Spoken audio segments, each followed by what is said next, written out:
35, 36 years of cycles. And who knows how many pads she may use during that period of time. So I've already talked about what those pads can do as far as exposure, as far as toxins, and not only that, but the natural toxins of the bacteria that's in her body that's not being disposed of properly. Well, the pad that we have, the jewel pad, it has several things that are going to help, okay? And I'm going to go through each one. First, let's talk about the environment. One of the aspects of the current pads that are out there now is that a lot of those pads have plastic, okay? And that plastic gets thrown into either the sewer system or into the waters, and it's years upon years before those products will be broken down. And so we now realize how much of a danger and environmental hazard plastics are. There are no plastics associated with our pads. Everything with our pads is natural. Everything with our pads is biodegradable. So we don't have to worry about the pad itself is environmentally friendly. So let's get that one out the way, because there are a lot of people where that is a main concern. Now, let's talk about the actual health benefit to the woman. What is a pad supposed to do? A pad is supposed to absorb the blood, and it's supposed to pull it away from the body. The current pads don't do that. The blood goes onto the pad, and the blood sits right there. So that blood is there, as I mentioned earlier, with the bacteria. The jewel pad, when that blood and fluids, remember now, it's not just blood that's coming out of there, okay? You also have some urine, you have sweat, okay? There's a lot that's coming onto that pad, but it's being pulled away from the body. That pad is dry, and that is extremely important, because as we know, that moisture, what causes yeast to grow? Yeast needs moisture, darkness, and heat. What is going on in a woman's cycle? Moisture, darkness, and heat. So we are now able to pull that moisture away. We know that the pads, being cotton, okay, are cooler than these pads that have these plastic backings, because when you have a plastic backing, guess what? There's no breathability. There's no breathability. That heat comes out, and where does it go? It just stays right there, or it builds up, okay? It has no place to go. Our pads are fenestrated. In other words, the heat goes through, okay? So there's no accumulation of heat. Now, the main ingredient that I'm going to spend a few minutes talking about, which is the big hoopla. And when I say the big hoopla, I'm not talking about just the big hoopla with respect to our pads. It's the big hoopla around the world. Graphene, where two physicists won a Nobel Prize in 2010, and all kind of terms and words are being used to describe it. The wonder material, the 21st century material. The bottom line is there's so many things happening with graphene that you can't keep up with it. You cannot keep up with it, okay? Anything from bulletproof vests, golf balls, the lithium batteries. I have a little, I call it a little electric golf cart. I have an electric vehicle. And I didn't know this until today when I was reading about it, that one thing about those lithium batteries is that they can get hot enough, and with the oxygen can cause a combustion and cause a fire.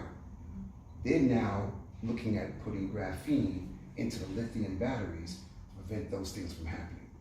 Graphene is a word that probably none of us knew about before the last 2 weeks. I didn't know about it, and I've been in science for God knows how many years. But it's nothing more than a byproduct of something we've all heard about, and that is graphite, the pencil, okay? It's all part of carbon atoms, diamonds, coal, graphite, graphene, carbon. Carbon, okay, one of the elements. The thing with graphene is it is one atom thick. It is by far the thinnest material known to man and has more strength than anything known to man. So you can imagine that combination, something thin and strong. You can only see the myriad of ideas that people are just running with. Okay, next month, Mr. Crump and I are going to be attending an American Graphene Summit in Washington, D.C., where that's all they're going to talk about. It's graphene. And matter of fact, probably most of the people at this summit will be international, global. We don't think there's going to be anyone there speaking about jeweled sanitary napkins. And so for us, this is going to be an opportunity to let people from around the world know what we are doing to help women. So I'm excited about that. The second day of that conference, we go to the Capitol, okay? And that's where we meet with congressmen. Now, I'm going to be honest. Most of the people attending this summit are there to get their industrialized aspects of graphene. You know, IBM, Samsung, I mean, you name the companies, okay, they're going to be there because they're talking about major. But we're going to try to use that opportunity to meet with two young ladies, two congresswomen out of New York, Carolyn Maloney and Grace Mangan. And these are two congresswomen who have been trying their hardest to get bills passed. So we are aware of what's in those sanitary napkins. As a matter of fact, Congresswoman Mangan has a bill out that sanitary napkins should be available to everyone. Any woman who's incarcerated should have access. Any person in a federal building should be able to go into the bathroom and have sanitary napkins. Any homeless woman who needs a sanitary napkin, it should be available. That's the bill that she put out January of this year. So I'm saying this to say that it is internationally understood that things have to change, and we are a part of that movement, and I am excited to be a part of that movement. So going back to graphene. So graphene has the ability, with respect to the sanitary napkins, to actually cut bacteria, just slice right through the wall. Okay, and if you cut through the wall of the bacteria, it's dead. So when that graphene on that pad is sitting there, and that bacteria is coming out of the vagina, which it will, you now have something that is going to cleave and destroy that bacteria. That's good. So that it cannot cause some of the problems that I just mentioned that happen to women, where the bacteria is either multiplied from being on those pads or not really being pulled away, what you see with the conventional pads. And that is an ability that is also being used, graphene, because it is so small and it is so specific. They're actually looking at graphene being used to treat cancer cells, okay? Because they feel it has that ability, because we're talking an atom. It is so small that they can direct graphene to do so much.